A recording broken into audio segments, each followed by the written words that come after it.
हाच महाराष्ट्राचा अपमान आहे. नाही राहुल साहेब, दिल्लीऐवजी आता बदल आंतरराष्ट्रीय स्तरावर गेले. दावोस मध्ये सुरू आहे. मुंबईचा महापौर कोण होणार नाही यामध्ये दावोस मध्ये स्वतः मुख्यमंत्री दावोस मध्ये आहे. उद्योग मंत्री शिंदेचे जे विश्वासू आहे ते उदय सामंत दावोस मध्ये आहेत. एकनाथ शिंदे आणि मुख्यमंत्र्यांचं फोनवर बोलणं सुरू आहे. तर कदाचित दावोस मध्ये हा निर्णय होऊ शकतो. असं आहे की दावोस मध्ये गुंतवणुकीवर चर्चा कमी सुरू आहे आणि ते जे उद्योग मंत्री आणि मुख्यमंत्री यांच्यामध्ये मुंबईच्या महापौरावरच चर्चा सुरू असते. त्याच्यामुळे ह्या वेळेला मुंबईत महाराष्ट्राला गुंतवणूक कमी येणार आहे. कागदावरती असली तरी कमी येणार आहे, कारण सगळ्यांची गुंतवणूक ही मुंबई महानगरपालिकेच्या महापौर पदाच्या संदर्भात होते. 30 जानेवारीला भाजपचाच महापौर होते. कुठेतरी शिंदे गटाची इच्छा आहे तिला सुरून लागतोय. नाही, त्या कोणाच्या इच्छा कशा असतात आता मी सांगू शकत नाही ना. त्यांच्याकडे सध्या आकडा आहे, आकडा 4चाच आहे बरं का. ते चौकार मारतील तर आम्ही षटकार मारू. चंद्रपूरमध्ये भाजप आणि ठाकरेंची सेना ही सत्ता स्थापन करते आणि तिथे ठाकरेंना महापौर पद मिळते. तशीच परिस्थिती मुंबईत येऊ शकते. बघा, चंद्रपूरचा विषय अद्याप पूर्ण व्हायचा आहे आणि त्या संदर्भात अंतिम निर्णय झालेला नाही कोणत्याही प्रकारचा. नक्कीच आमच्याशिवाय तिथे महापौर कोणाचाही बसणार नाही हे खरं आहे.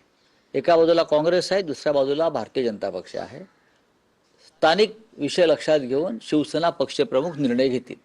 आज दिल्लीमध्ये राष्ट्रीय अध्यक्षपदाची प्रक्रिया चालू आहे, भाजपच्या राष्ट्रीय अध्यक्षपदाची. त्यासाठी सगळे नेते दिल्लीत गेलेत.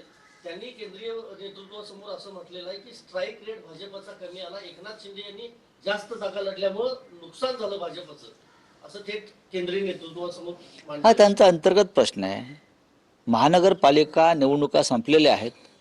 निवडणुकांचं एक वर्तुळ पूर्ण झालेलं आहे, लोकसभा ते महानगरपालिका.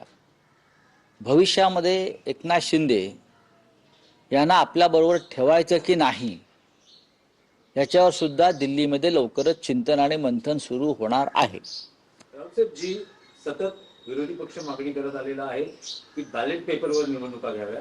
कर्नाटकमध्ये स्थानिक स्वराज्य संस्थांच्या निवडणुका या बॅलेट पेपरवर होतात. तेलंगणात झाल्या स्थानिक स्वराज्य संस्थांच्या निवडणुका बॅलेट पेपरवर झाल्या.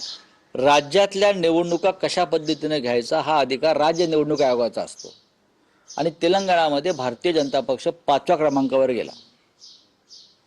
कर्नाटकामध्ये सुद्धा या निवडणुका बॅलेट पेपरवरती होतील आणि तिथे यापेक्षा वेगळा निकाल लागण्याची शक्यता मला दिसत नाही.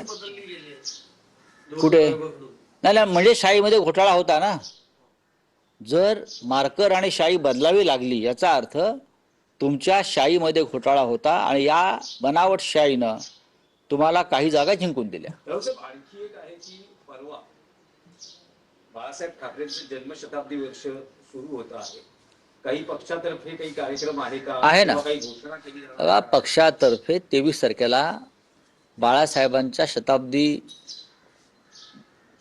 वर्षाला जी सुरुवात होते आहे तर नक्कीच कार्यक्रम असणार, सोहळा असेल.